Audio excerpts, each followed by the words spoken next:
Good morning, સ્વાગત છે મસ્ત મજાના વ્લોગમાં. કેમ છો? ઓકે, બધા મજામાં હશો. તો જો હજી તો હું કાંઈ તૈયાર થઈ હતી, કેમ કે આમ નાઇટ ડ્રેસમાં હરું ફરું છું. કેમ કે આજે બધા છે ને મને મૂકીને જતા રહ્યા છે.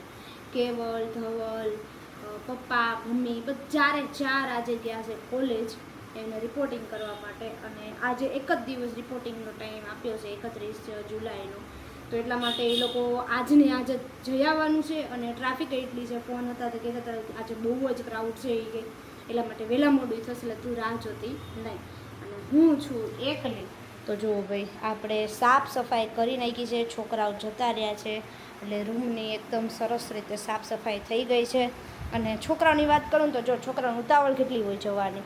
એક પાણીની બોટલ ભૂલી ગઈ ને એક પાટીઓની રૂમાલ ભૂલી ગઈ. બોલો, આટલું આ બધું લગભગ છોકરાઓ ભૂલીને જ જાય. સાથે સાથે બીજી વાત કરું અહીંયા તો કપડાં જો આ રીતે આજે નાખ્યા છે. અને બીજું એ કે હવામાન વિભાગવાળા બિચારા આગાહી કરે, બટ એક ટીપુય વરસાદ આવ્યો નથી.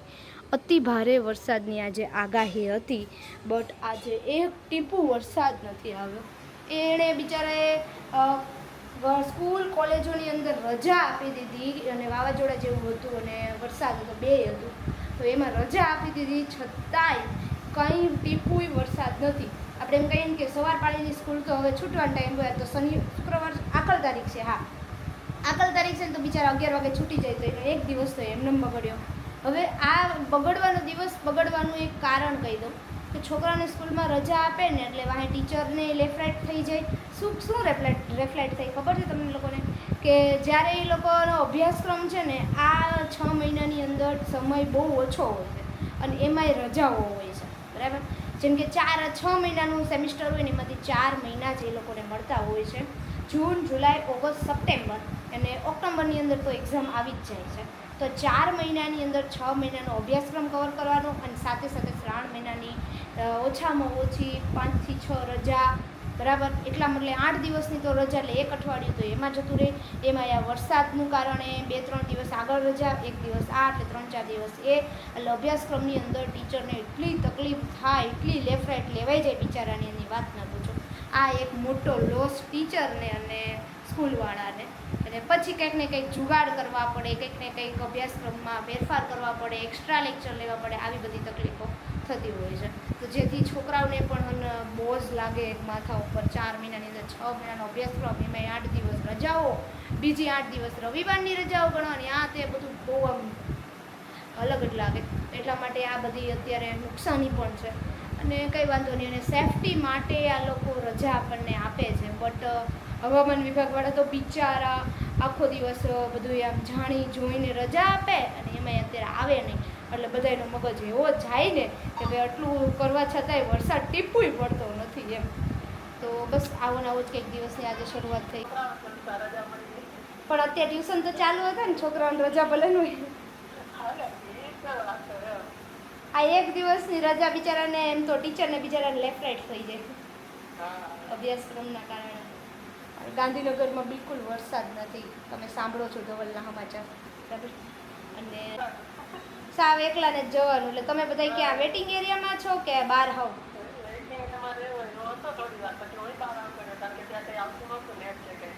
અચ્છા,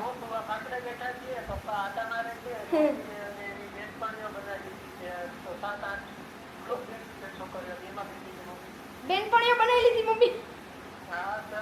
એટલે છોકરીઓ છે કે વાલી છે? હા, તો બરાબર. અચ્છા, સાડીવાળા હોય તો જ વાલી ને તો જ લેડીઝ કહેવાય એમ, નકર છોકરીઓ.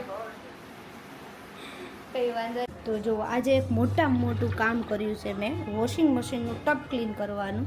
તો ટબ ક્લીન કરવાનું જો આ ઓપ્શન હતું, ક્લીન ટબ, બરાબર? તો આ ઓપ્શન સિલેક્ટ કર્યું એટલે અહીંયા ટાઈમ આવ્યો 1 કલાક ને 14 મિનિટ. તો પછી મેં પાણી લેતું હતું મશીન, એટલે મેં પાણી એની અંદર આખું ભરી દેવાનું જ્યાં સુધી મ્યુઝિક ન વાગે ત્યાં સુધી. એટલે 1 કલાક ને 10 મિનિટનો ટાઈમ થઈ ગયો હતો. અત્યારે બધું સાફ થાય છે એટલે 41 મિનિટ થઈ. એટલે અત્યારે આપણે 0 થશે ને બંધ થશે ને ત્યારે આપણે સાફ થશે. અને આ ઓપ્શન છે ને સિલેક્ટ કરવા ઘણાને નથી આવડતું. અને આ શું કામ કરું ને એ તમને હું વાત કરી દઉં. ટબ ક્લીન કરવા માટે પાવર ચાલુ કરવાનું, પછી ટબ ક્લીનનું ઓપ્શન સિલેક્ટ કરવાનું. અહીંયા પ્રોગ્રામની અંદર ઘણાને અહીંયા ઓપ્શન આપેલા હોય, સાઈડમાં જ બટન હોય છે, બટ અહીંયા પ્રોગ્રામનું ઓપ્શન આપ્યું છે ને એટલે આ દબાવો ને એટલે લાઇટ અહીંયા થવા લાગે. આ લાઇટ અહીંયા થાય એટલે તમારે સિલેક્ટ થઈ ગયું અને પછી સ્ટાર્ટ પાવર કરી દેવાનું, સ્ટાર્ટ પુશ અથવા કરી દેવાનું, બરાબર. એટલે 1, 2 અને 3 બટનથી આપણે ટબ ક્લીન થઈ જશે.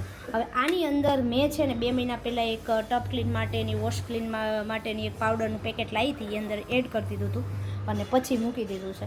તો થોડી વાર મશીન ગોળ ગોળ આ રીતે ફરશે. જો આમાં તમને શાયદ દેખાય તો, બરાબર દેખાય જ છે. અને અંદર જોવું ભાઈ કેટલું આમ લાગે છે. અને મને છે ને હમણાં આની અંદર થોડીક સ્મેલ આવતી હતી, ગમે એટલું ભારે લિક્વિડ ને એવું નાખીએ ને તોય કાંઈ બહુ મજા નહોતી આવતી, એટલા માટે મેં આ ક્લીન કરવા મૂકી દીધું હતું. અને અત્યારે 40 મિનિટ થઈ છે, એટલે 40 મિનિટ બાકી છે. તો 40 મિનિટ પછી સાફ થઈ જશે ને જાતે બંધ થઈ જશે, એટલે હવે આપણે ચિંતા નહીં. અને હું અત્યારે ચેન્જ કરી લઉં તો રેડી થઈ જાઉં અને પછી જઈએ પપ્પાના ઘર. તો અત્યારે જો 30 મિનિટની વાર છે, એની પહેલાં પાણી અહીંયા વોશિંગ મશીનમાંથી બહાર નીકળી ગયું છે. તો તમે જો ગંદુ લાગે જ છે. મને એમ છે કે હજી પાણી આ લેશે. 29 મિનિટ થઈ ગઈ છે, 29 મિનિટની વાર છે બાકી રહી છે. એટલે હવે આમાંથી પાણી નીકળીને થોડું ઘણું હવે પાણી લેશે પાછું અને પછી ફરી પાછું ફરશે.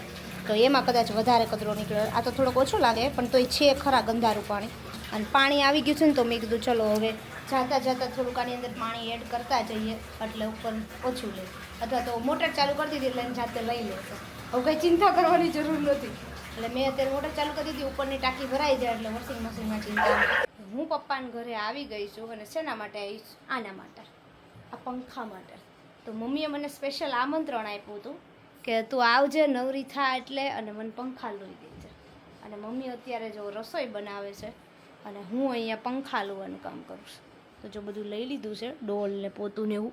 અને હવે આ પંખાનો વારો છે. હોલનો પંખો સાફ થઈ ગયો છે. હું આવીને એટલે મમ્મીએ જો આજે મસ્ત ખીર બનાવી છે. ખીર બનાવવાની ઈચ્છા થઈ ગઈ અને મેં છે ને બરફનો ગાંગડો મૂકીને ઠારી દીધી. અને જો જમવામાં આજે છે ખીર, ટીંડોરા બટેકાનું શાક, રોટલી. પપ્પા, બા, મમ્મી હવે બધા એક હારે જમવા બેસી ગયા છે. કેમ છે બા? સારું ને? પપ્પા તમને મમ્મી તાજે તાર દીકરીને તે ખીર ખવડાવી દીધું એમ ને? કામ કરી દીધું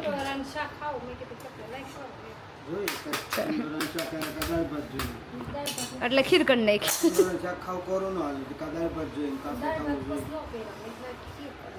સરસ ચાલો મજા આવી છે ખીર ખાવાની. હું સારું થયું કે જમીન કામ પતાવી રહી ને ત્યાં પછી પપ્પાના ઘરેથી નીકળી ગઈ, છાંટા આવતા હતા એટલે. બાકી જો તમે અમદાવાદમાં ફાઇનલી આગાહીવાળાનું સાચું પડી ગયું છે. અને જો વરસાદ ફૂલ અંધાર્યો છે, અતિશય ઘાટું થયું છે. કેમેરામાં તો તમને એટલું બધું નહીં દેખાતું હોય બટ બહુ જ અંધારું લાગે છે. અને વરસાદ થઈ ગયો છે ચાલુ. અને હું પણ જે રીતે પલ્લી ગઈ છું. હવે આઈ ડોન્ટ નો કે અત્યારે ત્યાં શું ગાંધીનગર શું હાલત છે, આ લોકો કેવી રીતે નીકળ્યા છે કશી જ ખબર નથી. તો ઘરે પહોંચી ગઈ છું ને તો મેં કીધું કોલ કરી લો. અને છે ને થોડી ગરમી લાગતી હતી ને તો ઈચ્છા એવી થાય છે કે આ વરસાદમાં હું નાહી લઉં. મજા આવે નાહવાની. મને તો વરસાદમાં બહુ જ ગમે નાહવું. તમને મારા જેવું કોઈ છે કમેન્ટ કરજો ભાઈ કે વરસાદમાં કોને ગમે છે. તો હવે ધવલને કોલ કરી લો પપ્પાને એને કે ક્યાં પૂછ્યા, શું છે, શું હાલત છે ત્યાંની.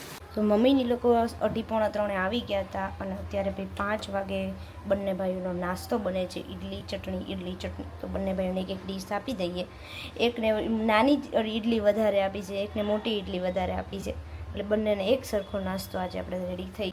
આ જુઓ ભાઈ અમારા નાના ભાઈને હોસ્ટેલની તૈયારીઓ થવા લાગી છે જવા માટેની. અને આજે રિપોર્ટિંગ થઈ ગયું, એડમિશન કમ્પ્લીટ થઈ ગયું છે. એટલે ઘરે આવ્યા એટલે ત્યાં છે ને ગાડલાનો ભાવ પૂછ્યો ને તો બહુ વધારે હતો. પછી કીધું ઘરેથી આપણે લઈને જશું, ગાડી લઈને તો જવાનું જ છે. તો અહીંયા જો એક ગાડલું લઈ આવ્યા છે, એના ઉપર આ ખોળ ચડાવેલી છે. એટલે એક ગાડલું અને 2 ચાદર આવી લીધી છે. તો ચાદર આ કેવી લાગી, કલર ને બધું કમેન્ટ કરજો. એ આવી 2 ચાદર, 1, 2 અને પગ લૂછણિયા લીધા છે. આ પગ લૂછણિયા છે. અને આ 2 ઓશિકાના કવર છે. આ ઓશિકાના કવર એ બહુ મોટા જ હશે. એટલે આને પહેલાં છે ને એમનો જ મમ્મી સિલાઈ મારી દેવી, પહેલાં ચારે બાજુ મારી દેવી ને થોડીક ફિટિંગમાંય મારી દેવી. એટલે હા ઓશિકાનું માપ લઈને ચારે બાજુ સેજ ખુલ્લી રાખવાની એટલે આ લોકોને પહેરાવામાં વાંધો ન આવે. અને જો પગલું છે ને એ બહુ મસ્ત હતા ત્યાં, કેવા મસ્ત છે, કલર બલર એકદમ ડાર્ક. જ્યાં વ્યવસ્થિત હારા નીકળે ને તો પછી આપણે લેવા હોય એટલે લેવા થાય. મોટી આમાં મોટી સાઈઝ આપણે લઈ લેવાય. કેમ આપણે મોટી જોઈએ તો કહું આમ બહુ સરસ છે. અને જો પાઈને જવાનું ને હવે પરમ દિવસે હો મૂકી આવવાના જ છે. 4 મહિનાથી હેરાન કરો છો બધાને એટલે હવે મૂકી આવવાના તમને. 4 મહિના હેરાન કર્યા એટલે હવે 4 વર્ષ સુધી આવતા નહીં. શરીર રમી થાય ને એટલે મમ્મી જ ફોન કરશું હાલો હવે. હમણાં હું જ ગણતી હતી કેલેન્ડરમાં ક્યારે શનિવાર આવે છે. ના આવ્યા ને ત્યારે તો અત્યારે જુઓ ભાઈ મસ્ત મજાની બધી ખરીદી ચાલુ થઈ ગઈ છે. સાથે આ તો આપણે ઘરનું છે અને આ કપડાએ જો ફિટિંગ થઈને આવી ગયા છે. પપ્પા પાસે લેતી ગઈ હતી તો આ કપડાએ થઈ ગયા છે. શર્ટમાં ફિટિંગ થઈ ગયું, નીચે આ વાળી દીધું સરસ એવું અને કામ પતી હવે એને કામ ઈ કરવાનું છે. બધા ડોક્યુમેન્ટના ફોટા પાડવાના છે અને એ ફોટામાં એના ફોનમાં રાખવાના છે. એટલે એ છે ને ક્યારેય પણ જરૂર એવી પડે ને તો આપણે ડાયરેક્ટ એના ઝેરોક્સ નીકળી જઈએ સરસ એવું. તો એ કામ અત્યારે કરવાનું છે. આવતીકાલે બેગ ભરવાનું કામ થશે. તો કેવલભાઈનો કરિયાવર ભરવાનો છે 4 વર્ષ માટે. આ જોવો ભાઈ મેઘરાજાનું આગમન આજે બપોરથી થાય છે. બપોરે પણ એવું હતું, પછી પાછું 7 વાગે એટલો જોરદાર આવ્યો હતો વરસાદ અને પાછો અત્યારે ચાલુ થયો છે. તો આજનો વરસાદ કેવો છે, વરસાદ આવે પછી અચાનક જ બંધ થઈ જાય, પાછો થોડી વાર થઈ જાય અચાનક આવે, કંઈક આ ટાઈમ આવો વરસાદ આવે છે. ને અત્યારે તો વીજળી એટલી થાય છે ને એટલો ફાસ્ટ વરસાદ આવે. જો ભાઈ વરસાદનું પાણી પીવાનું જુગાડ, આ વરસાદનું પાણી ભર્યું ચાલુ વરસાદનું અને હવે આપણે રૂમાલ રાખીને બોટલમાં ભરવાનું. તો આવી રીતે ભાઈ કોણ કરે છે, જેને વરસાદનું પાણી ભાવે એ આ રીતે કરે. તો થયું તો એવું કે આની પહેલાં એક દી વરસાદ બહુ ફાસ્ટ આવ્યો હતો ને 2 દિવસ પહેલાં, ત્યારે મમ્મીએ છે ને વરસાદનું પાણી પીવા માટે ડોલ ભરી અને અમે આખો દિવસ એનાથી પાણી પીધું ને તો અમને બહુ ભાવ્યું. નહીં કડક લાગે કે નહીં મીડિયમ લાગે, એવું મજા આવે ને પીવાની. તો ધવલને આજે યાદ આવ્યું ને મને યાદ આવ્યું, મને બહુ ભાવે. તો ચાલો મેં કીધું પી લઈએ વરસાદનું પાણી. અને ધવલ જો કામ કરવામાંથી ફ્રી થયા ને એટલે આજે નાવાના યાસનું છે. ધવલને અત્યારે નાવું તું, નાવા બહાર નીકળ્યા ને ત્યાં વરસાદ જતો રહ્યો. હા બંધ થઈ ગયો. આજે પણ છે જ એવું, આવે એટલે ફાસ્ટ આવે અને બંધ થાય એટલે એકદમથી બંધ થઈ જાય. તો કાંઈ વાંધો નહીં, ચલો હું પાણી ભરી લઉં, તમે થોડી વાર ત્યાં ઠંડામાં રહ્યો. તો અત્યારે તો અમે બે ઉપર આવી ગયા છીએ કે વરસાદ હતો અને થાકી ગયા છે. હું આજે વરસાદની અંદર 2 વખત નાહી છું. બપોરે નાહી, હું પપ્પાના ઘરેથી આવીને ત્યાં થોડો વરસાદ ચાલુ થઈ ગયો તો ઈચ્છા હતી તો નાહી લીધું. પછી પાછું અત્યારે 7 વાગે હું હમણાં થોડીક વસ્તુ બધી કેવલની લેવા ગયા હતા ને ચાદર ને એવું બધું, તો ત્યારે વરસાદ ચાલુ થઈ ગયો હતો. કીધું કે બહુ આવશે ને તો હેરાન થાવ, અહીંયા રહેવું પડશે, એની કરતાં નીકળી જઈએ. તો ત્યારે પણ ના, એટલે એવી આજ તો મજા આવી ગઈ, શરીર ઠંડુ થઈ ગયું છે. તો સાથે સાથે આજે આપણે આજનો વિડીયો પૂરો કરીએ. મળીએ નેક્સ્ટ વિડીયોમાં. જો વિડીયો ગમ્યો હોય તો લાઈક કરો, શેર કરો, કમેન્ટ કરો. મળીએ નેક્સ્ટ વિડીયોમાં. ત્યાં સુધી bye bye, Tata, take care.